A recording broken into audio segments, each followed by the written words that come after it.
On this edition of The Best Times, we explore the nursing home puzzle to make sure you know what questions to ask in choosing a facility. We'll talk with the author of Memphis Chronicles, John Harkins, and we'll look at the most common eye disorders affecting people over 50.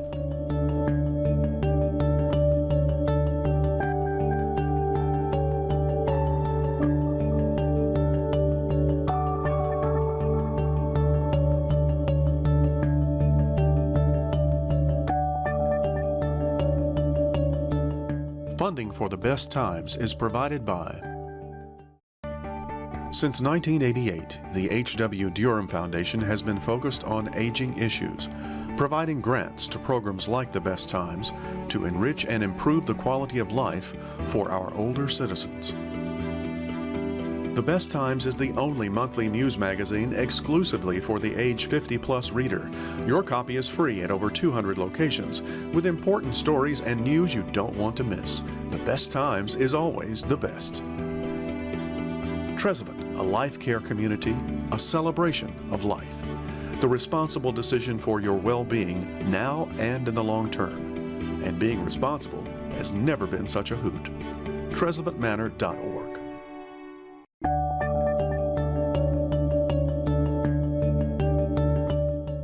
Hello, I'm Chris Hardaway. Welcome to this edition of The Best Times, a series that looks at life after 50. One of the realities of dealing with life after 50 is the threat of a debilitating disease or a catastrophic injury affecting a loved one. Imagine this scenario. One of your aging parents falls and breaks their hip. Surgery is required, followed by post-op recovery. And then one morning you're surprised when hospital administrators tell you they'll be discharging your parent the day after tomorrow, and they ask you what nursing home you've chosen. You've gone from one crisis to another. How do you select the right nursing home? What are your choices? And how will you pay for this? These are just a few of the questions that make up the nursing home puzzle.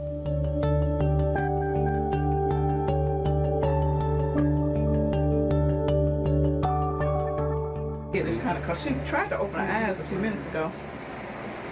Wee wee. I don't think anybody wants to put their loved one in a nursing home. 10 years ago, Dottie Walsh's sister was placed in a nursing home because of complications with Alzheimer's. My sister and my mother sister and I, we went and we looked at a couple of nursing homes. We were trying to find something close to us. It was a difficult decision for the sisters. When you don't know, I mean, it's scary because you don't know what to look for. There are a lot of things that people can research that people can do now, but at the time, we didn't have it. People do not plan on going to a nursing home. In her role as District Ombudsman for Long-Term Care, Sandy Smigelski knows the difficult choices that families often face. It can be very overwhelming for a family. The phone calls I get, people are panicked. They really, really are. They want the best for their loved ones, but they don't know how to access it. There are over 17,000 nursing homes in the country. This year, 1 in 7 Americans will spend time in a nursing home. For those 85 and older, the chances increase to 1 in 5. That's over 3 million people who will find themselves in a nursing home this year. Your parent or loved one may be one of those 3 million. How do you locate the right facility?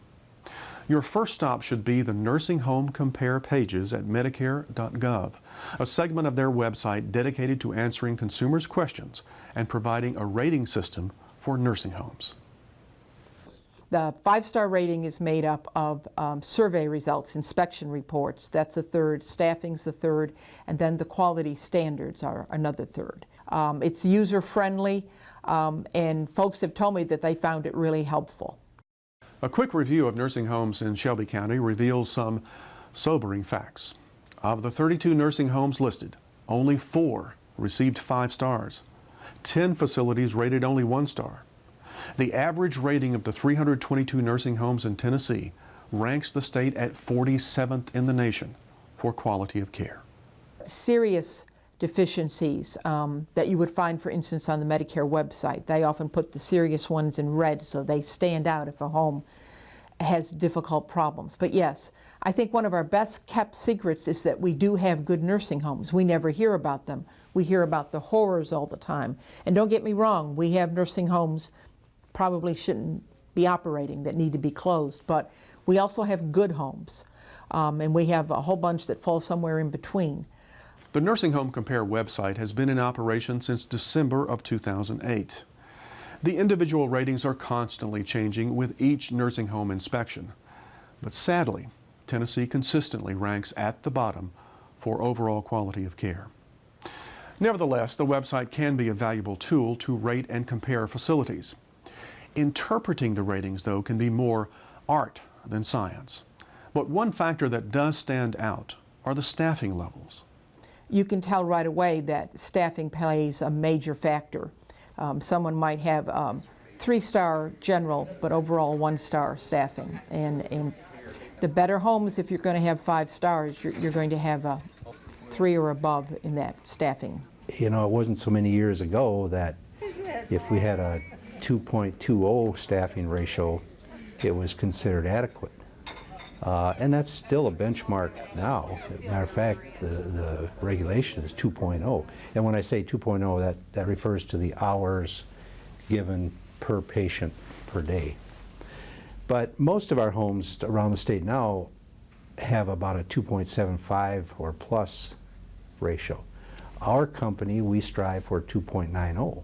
The federal studies say that the minimum is closer to 4.2 or 4.1, excuse me, hours of care per person per day in terms of giving good care to a resident. So you see that Tennessee is already at half that amount. Now, to give the nursing homes their due, most nursing homes do staff higher than 2.0, but very few staff closer to 4.0. The Nursing Home Compare website can help narrow your search, but the final step is visiting the homes. You want to be sure to use your senses. Is there an odor? What do you see? Are the residents looking happy? Talk to the residents. Ask to observe a meal. Look at the quality of the food. Is it appetizing? Would you want to eat a meal here?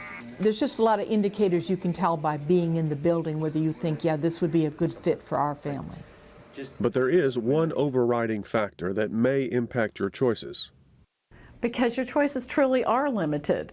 They're limited to facilities that have vacant beds at the time that your particular loved one is being discharged. In Tennessee, occupancy rates for nursing homes hover around the 87% mark. So a shortage of beds may be a governing factor in your decision making. But selecting a facility is just the first step. Paying for it can be a bigger hurdle. According to a 2010 MetLife study, the cost for a private room in a skilled nursing home in Tennessee averaged nearly $70,000 per year. Medicare only covers post-hospital nursing home care up to a maximum of 100 days. After that, the resident is responsible for private pay. Some people may have long-term care insurance that will defray the cost, but approximately 65% of nursing home residents in Tennessee turn to Medicaid, which is administered by TennCare. But qualifying can be an issue. You have to have no less than $2,000, or excuse me, no more than $2,000 in cash. Well, you know, so that means that many people are paying down their life savings until they qualify for Medicaid. It's a difficult system. He can seem pretty alert and pleasant and happy, and then within an hour or a few minutes even, he can just act like he doesn't want to do anything but sleep. Several years ago, Mac and Trudy Parker sold their East Memphis home and made the decision to move to Trezevant Manor and buy into their life care program, living in a 2-bedroom apartment in the independent living quarters. Then, a few years ago, Mac began to show signs of Alzheimer's. As the disease progressed, he was moved into the assisted living tower. A few months ago, he broke his arm and now requires the skilled nursing care provided by the Allen Morgan Nursing Home at Trezevant. The fact that he had developed this problem with Alzheimer's, that we would have had to find some way to cope with it, and this is certainly the most ideal way there is. In a sense, Mac and Trudy have planned ahead for the eventuality of life in a nursing home. They bought into one of the latest trends in the industry, CCRCs. The CCRCs, Continuing Care Retirement Communities, there are approximately 1,500 across the country, and they're building new ones. We offer the independent living, assisted living, long-term care, skilled nursing care if they offer beds, all on the same campus. So you come there, it's one stop. It really is a great idea. Most of them you can buy into the community, the life care, and you do a down payment. Whatever you pay, you never have to pay any more than that, no matter what part of the community you need to go to. CCRCs are one of the attempts by the nursing home industry to keep up with the changing picture of long-term care in this country. But 87% of people responding to an AARP study indicated a preference for in-home care for long-term disabilities. Here in Tennessee, almost every penny of the Medicaid dollar goes to institutional care. In 2008, the state enacted the Long-Term Care Community Choices Act, designed to increase the number of people receiving long-term care at home or in smaller adult care homes. What that'll do for us as a skilled nursing home is it will give our residents that come here for rehabilitation more options to consider after they've rehabilitated. So they won't necessarily stay in a long-term care skilled nursing home on a permanent basis or even a long-term care basis. We need to have more services in the home because their quality of life will be higher if they're living in their own home. They will be able to contribute to our communities better in home, and it's going to actually save the rest of us money. 4 years after passing the legislation, there are only a handful of adult care homes in operation, and none are in Shelby County. There is an inevitable wave of 78 million baby boomers heading toward their retirement years. If current statistics hold true, nearly 40% of those boomers will need nursing home care at some point in their lives. Will we be prepared? Hopefully we'll have more options for the boomers, like home care, nursing homes, assisted living, and maybe a few other options like these adult care homes, smaller facilities that will be available and paid for by our tax dollars. What other ways can we do things to help respond? Because those needs are only going to be increasing. And those people are going to be there and they're going to be aging. And so we need to think as a society, how do we want to deal with that?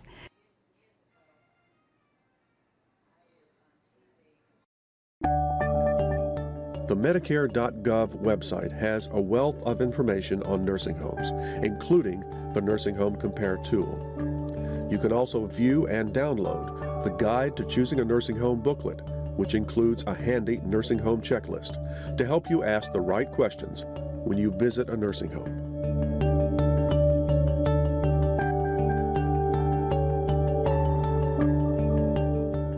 If you're a reader of the Best Times newspaper, then you'll probably recognize the byline of Dr. John Harkins.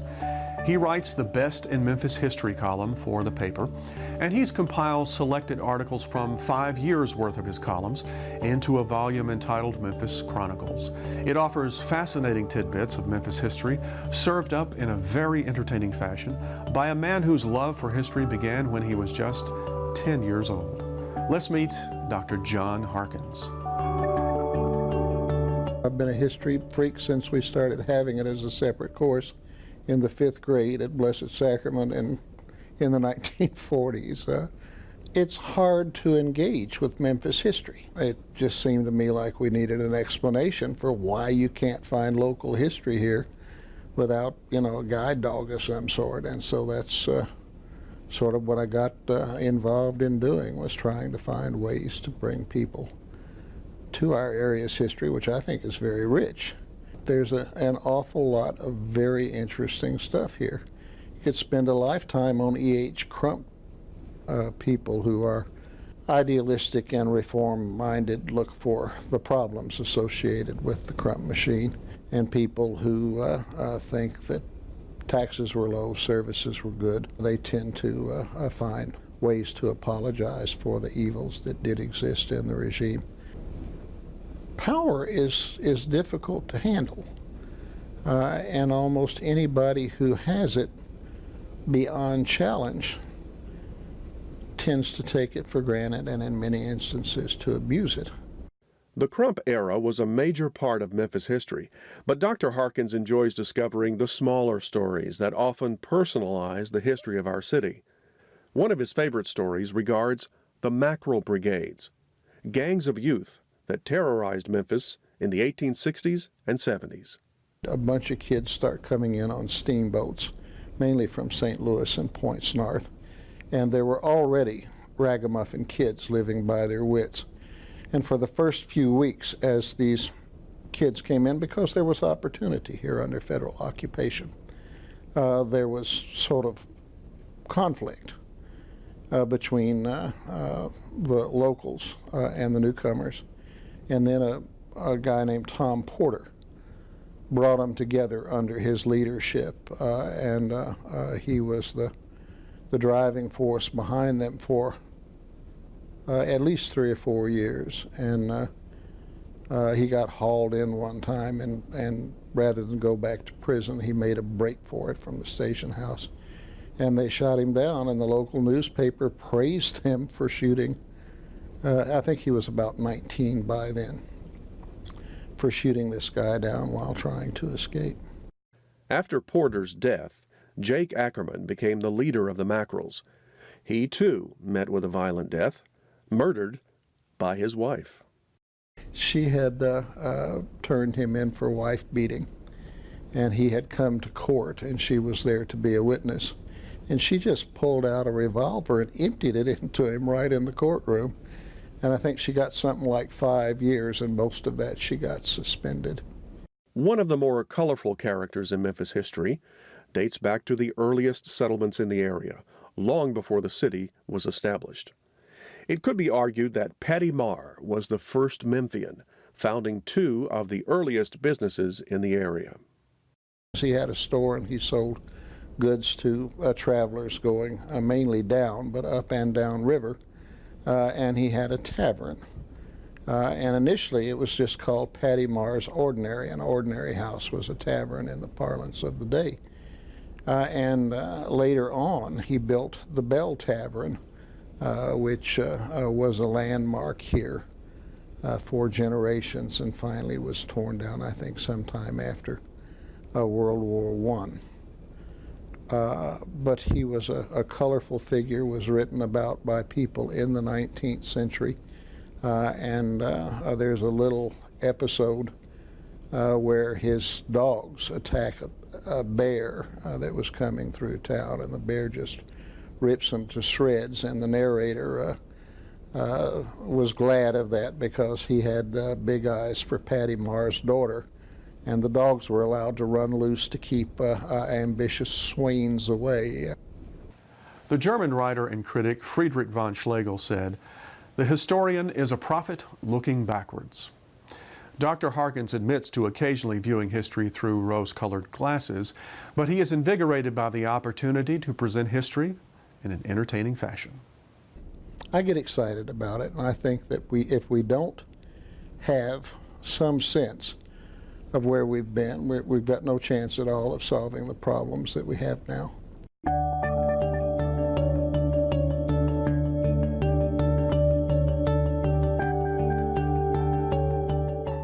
A few years ago, I began to notice a blurring in my left eye. It was like looking through a fog. Over the course of the next 3 months, the fog got thicker, and I went in for an eye exam, which revealed what I already suspected, a cataract. By age 65, 1 in 3 Americans has some form of vision-impairing eye disease. Cataracts are the leading cause of low vision, affecting about 40% of people over age 70. And age-related macular degeneration is the leading cause of blindness for Americans over 50, which makes it a good idea to keep an eye on your future.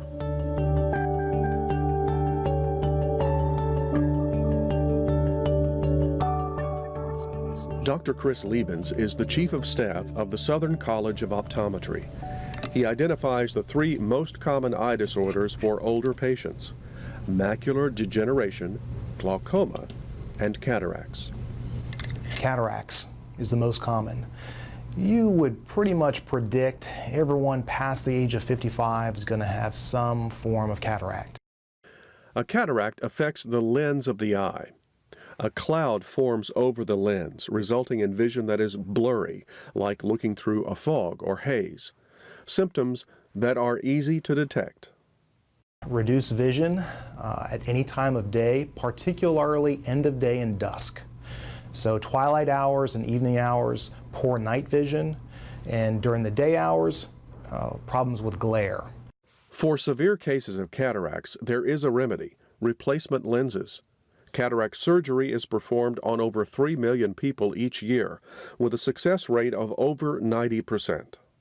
You take out the lens that's gotten older and gotten cloudy, and you put in a brand new crystal clear one, a lens as clear as birth. Glaucoma is the second leading cause of blindness. It's a disease that affects the optic nerve. And glaucoma damages that nerve. Slowly over time, affects the peripheral vision first, central vision last. Just like macular degeneration, once vision is affected, it's permanently affected. The best medications and surgeries in the world slow it down, hasten it, can stop the disease process from getting worse. But when it's gone, it's gone. And so this is one that we never tell anybody to wait for symptoms or look out for certain things. It's get in, get your eyes examined. With no symptoms, the only protection you have is a regular eye exam. Early detection and treatment can slow the spread of the disease. And that's particularly important for certain segments of the population. In population as a whole, we're talking about 1 out of 200 people below age 50, but now as soon as you get past that threshold, now we're talking about 1 in 10, maybe 1 in 20 if we're lucky, but it's very much race dependent. If we segregate African Americans and Hispanics and talk about them specifically, wow, the numbers just explode from there. The third most common eye disease is macular degeneration, which is the leading cause of blindness for people over 50.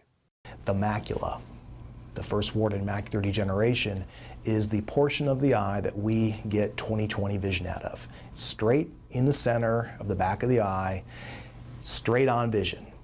And that is what makes this eye disease so problematic, because it affects right where you are looking always. So as you move your eyes right or left or up or down, this problem with your vision follows everywhere that you look.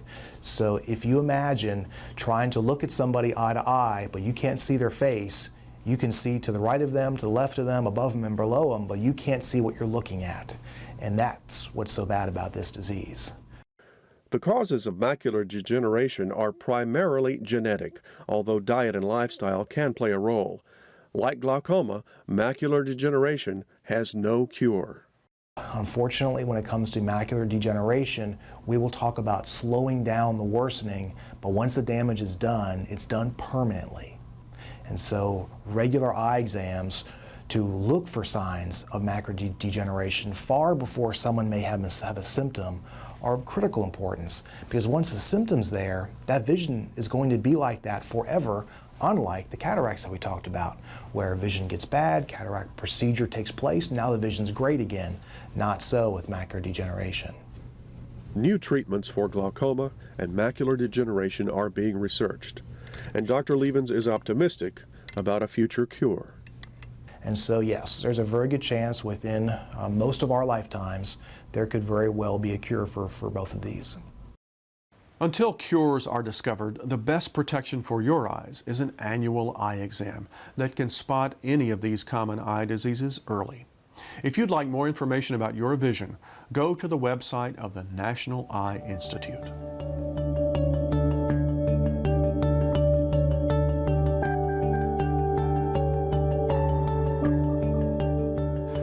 I hope you'll join me next week for more of the best times. Until then, please visit our website at wkno.org/besttimes. And while you're online, click over to Next Avenue, PBS's website, where grown-ups keep growing. Thanks for watching. I'm Chris Hardaway. good night.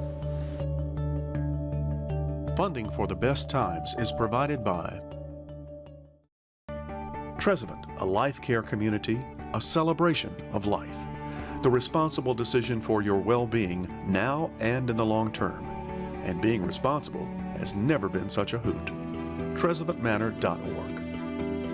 The Best Times is the only monthly news magazine exclusively for the age 50-plus reader. Your copy is free at over 200 locations, with important stories and news you don't want to miss. The Best Times is always the best.